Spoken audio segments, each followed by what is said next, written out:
Marketing, Mustang Marketing, Scott Harris, the owner. And when we are concluded with this, we're then going to show you the footage that we did last night at the Government Center, the election results. We had Mark Lund, we had Elton Gallagly, we had Peter Foy, we had Phil Schmidt, the former Registrar of Voters, and that you can watch at your leisure. But now it's Scott Harris time.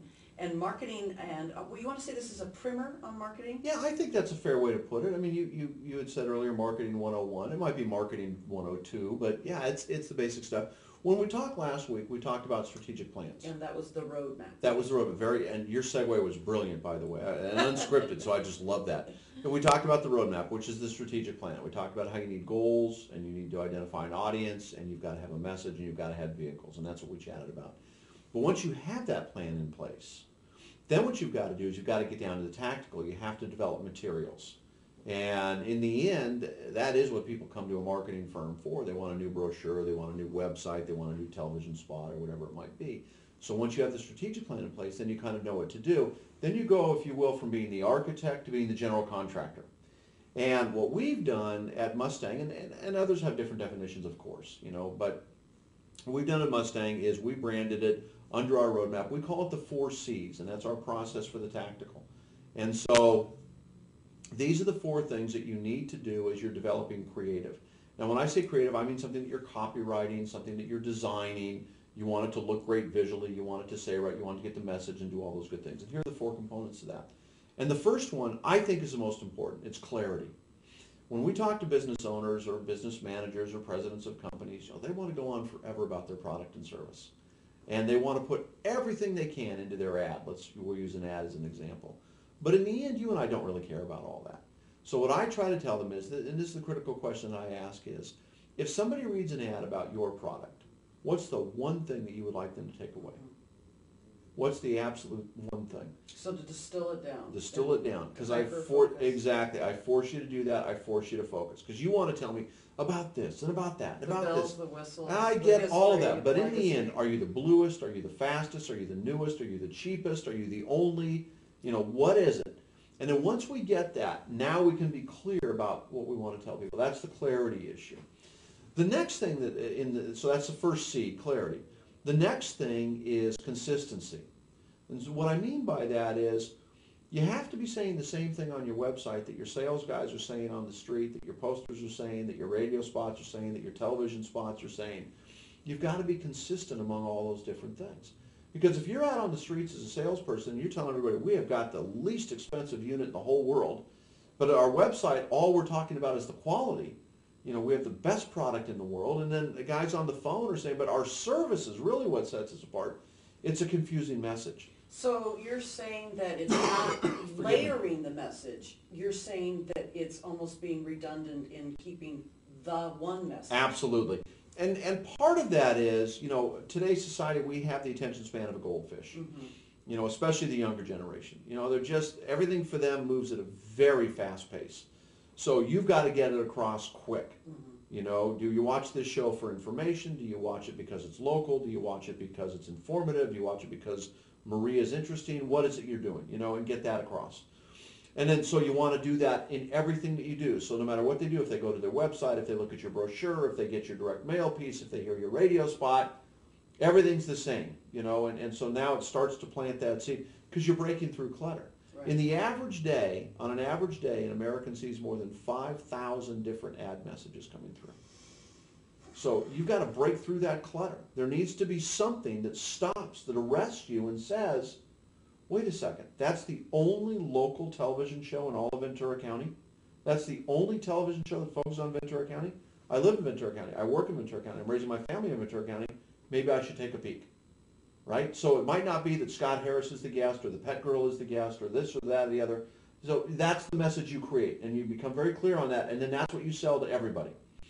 The third C then is, I just said consistency, right? Continuity. Continuity is the third C. And what that means is you have to do it over a period of time. Mm-hmm. It's going to take a while for that to settle in. You're developing a new product, right? You're developing a television show, which is fantastic.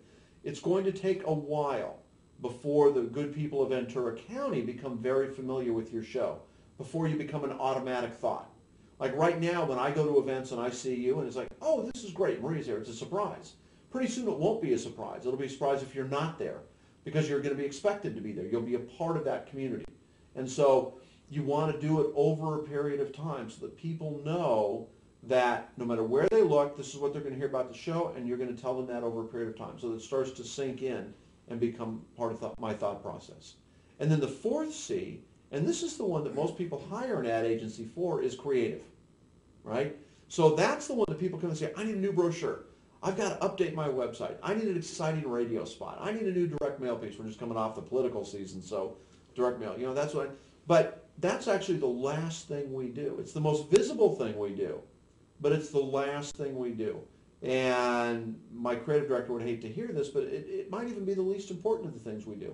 Because if you do all the other things in front of it, if you've established the goal, if you've identified the audience, if you've created the right message, if you've picked the correct vehicle for delivering, if you're very clear on what you want to say, if you're consistent across all of your pieces and there's continuity in the work that you're doing, in the end, creative can't overcome not doing those things, but it can enhance having done them. So I'm not saying that it's not important, but you have to have the other things done first before you can do that. Well, it almost follows through like the consumer. If you've done all of that, then your message has come through. Yes. If you do all of that within your agency, then at the very end, it's a no-brainer. Absolutely. Because you have the vision too. Yep. Right? So what happens is all of the marketing is designed to get somebody to turn on the computer and watch the show. Then the show has to stand on its own. Right. Either you're entertaining, informative, and a good use of my time, or you're not. Right. So great marketing gets people to turn on the computer and go to KADYTV.com, which you should all do. That's what great marketing does. Then beyond that, you need a great show. Right. Right? Because I can't do anything. I can't bring a person back a second time if they didn't like it the first time. Correct. So our job is to do all of those things, to do them in order. And there is a difference between marketing and sales. We're not a sales group. We don't sell. We can get someone to come to your store, we can get someone to go to your website, we can get someone to watch your show, we can get somebody to listen to your radio spot. But in the end, there has to be value on the other end, or you're not going to ever need us again. And that's a little bit of a distinction in the entertainment arena, that you have a manager who helps guide career choices, but you have an agent that gets the jobs. Absolutely. So you are, quote, a manager of an entity. Yes. And then the sales force has to get the orders. Absolutely. The manager would be a little more marketing, and the agent would be a little more sales. I mean, if we were going to allow that analogy to continue through. Right. Of course, most entertainers will tell you they're both, overpaid and don't do their jobs, but most people will tell you their agency's overpaid and doesn't do their job. But there was somebody who just passed away, and I don't think it was Tom Bosley, although it might have been, because Gary Marshall eulogized him, and we were there at the Happy Days pre-launch of the show at Cesar's Plaza, and I think he had the same agent for his entire career, like Bill Cosby. I mean, it's rare. It is rare. I mean, Because that's not an industry where continuity is and loyalty. And loyalty is a big deal. I mean, I only deal in that industry in the periphery, but I only write agents' numbers down in pencil. Just yeah, who do I call today? Exactly. I know that Maria was your agent on Friday, but my God, it's already Wednesday. So who's in? So in terms of somebody who's watching and they think, geez, how much does that cost? Do you talk numbers, or you just say everybody's project is unique? And you know what? Most projects are unique. I mean, there's a range. If somebody calls and they want a new print ad or they want a 30-second spot. But, doing, for example, a 30-second television spot, as you know, that's like saying how much does a house cost? You can do we could do a 30-second television spot right here very inexpensively, very quickly, that's decent. Or you can spend $3 million on special effects and high-priced talent and all those different things. So that range is a little difficult to pin down. It's like I say to somebody, well, it's the same as saying how much does a house cost? I don't know. Do you want a $30,000 condo in the absolute middle of nowhere, or do you want a $4 million mansion on Broad Beach Road in Malibu? But then that comes down to budget too, right? Absolutely. And people say, what's your budget? It's like, well, I don't know. Did you want me to wager the house? Okay, people aren't going to believe that this is true, but that's our next segment. Okay. That's our next segment is what we're going to talk about doing a community. Well, she's really good at this. We're going to talk about communications audit and budgeting next time we get together to talk about this stuff.